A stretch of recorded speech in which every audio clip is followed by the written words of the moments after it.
Assalamu alaikum wa rahmatullahi wa barakatuhu.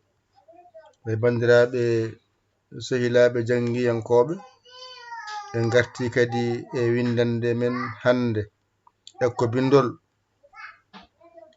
Allah wallino on, mi holli on no ba o masirte to bange a. Allah wallino on, mi holli on ba o no masirte to bange i. Hande noon mi hollo on no masirte to bange e. Jangde nde saɗani ko teskuyo o saɗi, an jangowo keñiɗo keppuɗo kaaɓowo, wona an kaldanmi ko jiɗɗo jangude, jiɗɗo wawde o. On heñota ko heppata haɓata, ko jangi famɗi heewi ɗigga, taw ene janga ene wanjito. Tawde Allah walli a watinde bindi ɗi, joni gonɗa koye janginede holno windirte. Aɗa jangine ekko bindol, wadde natanen bindol. On gandino ba no masirte to bange a, on gandi ba no masirte to bange i. Hande eɗen naata masdemo ɗo bange e. Gadden alluwal. On ji ko ɗo gaccirno ɗon bi, bi, ib, ib, bib, bib.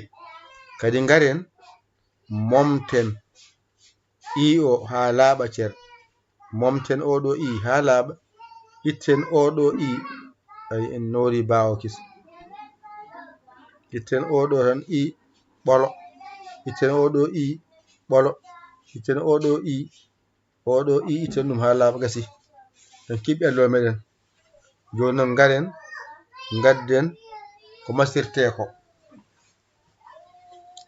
Fof ko ba, en jaltani ba mowo tokoso.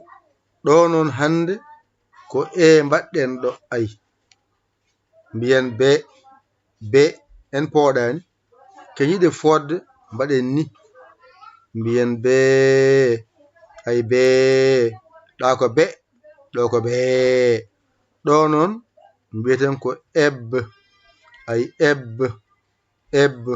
Ay ɗo mbiyeten ko ebb.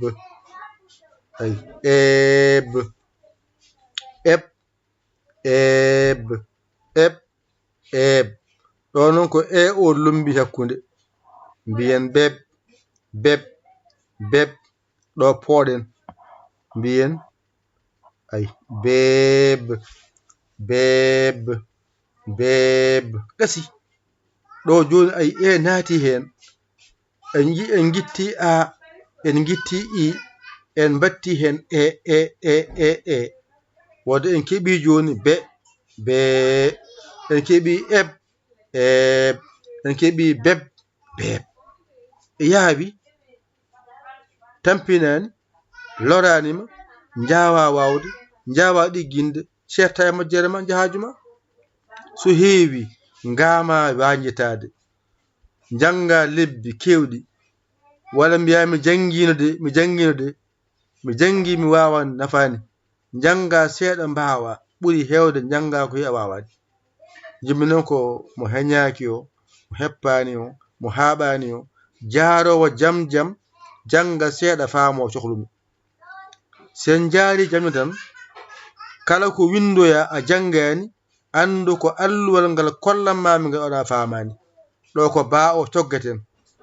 Sen mbawi tan ba o goto, keddiɗi fof weɓatema. Hankkadi taw a andi kadi laawol ngol. Godoron hade welde rewde ma waɗe rang rang, ɓenne waɗe godoron, on sa wela yaade. Anne gonɗa koye hollede holno windirte, tawde a andino be. Ɗo noon aɗa janga holno bindiranmi ɗum e sifa newiɗo, keeriɗo jaw taw hewani. Wadde so winde tan bawo, mbaɗanmi ko be, be, eb, eb, beb, beb. Gasi mi andi e o heeɗi ko yeeso, mi wiya be, be. E o adi arde, mi wiya eb, eb.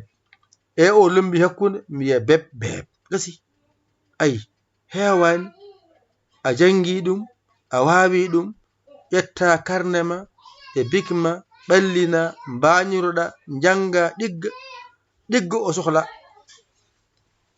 janga o yo rew hen mbawa rewa hen ɗigga janga mbawa ɗigga o sohla on saaha kadi binda mbawa bindol ɗa ko janga mbawa ɗa ko janga wiyete mbawa ɗo ko binda mbawa yadata ko jangu windu jangu ni foti aɗa winda aɗa janga walla aɗa janga aɗa winda ma woni aɗa janga aɗa winda walla aɗa winda aɗa janga ni foti ɗo tan mbawata an jangowo sa ami noon an e amrema mbawɗa ko hollede famminede heddo e ma an jangowo sa hollama be ɗon gasi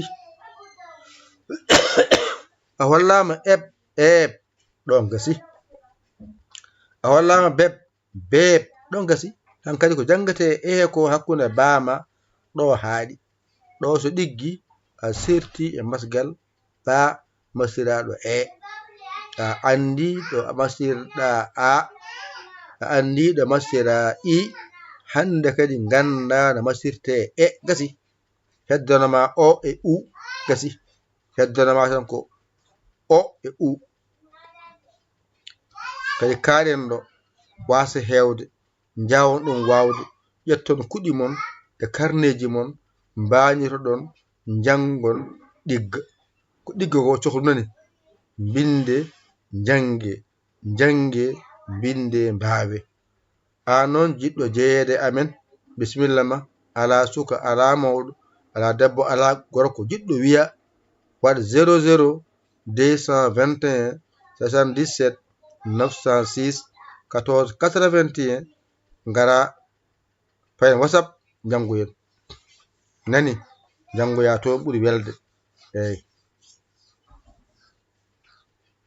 ƴettu kuɗol ma e karne ma mbañitoɗa janga ɗigga alluwal mon nan ɗon 00 221 77 906 14 81 onon wonɓe Dental Dina TV oɗon cuuɗi to oɗon janga ƴette juuɗe mbaɗane posuji itton ko mbawɗon mbaɗane numéro he so Orange Money so Wave jinguiɗon jangde golle men ndenden jinguen onon wonɓe Facebook oɗon cuuɗi to oɗon janga ƴette juuɗe mbaɗane pos mbaɗane Orange Money walla Wave ƴetto kees mon reena golle men jahoje yo Allah hokku en nande e famde ko musidɗo mon guiɗo mon saabu Allah yayali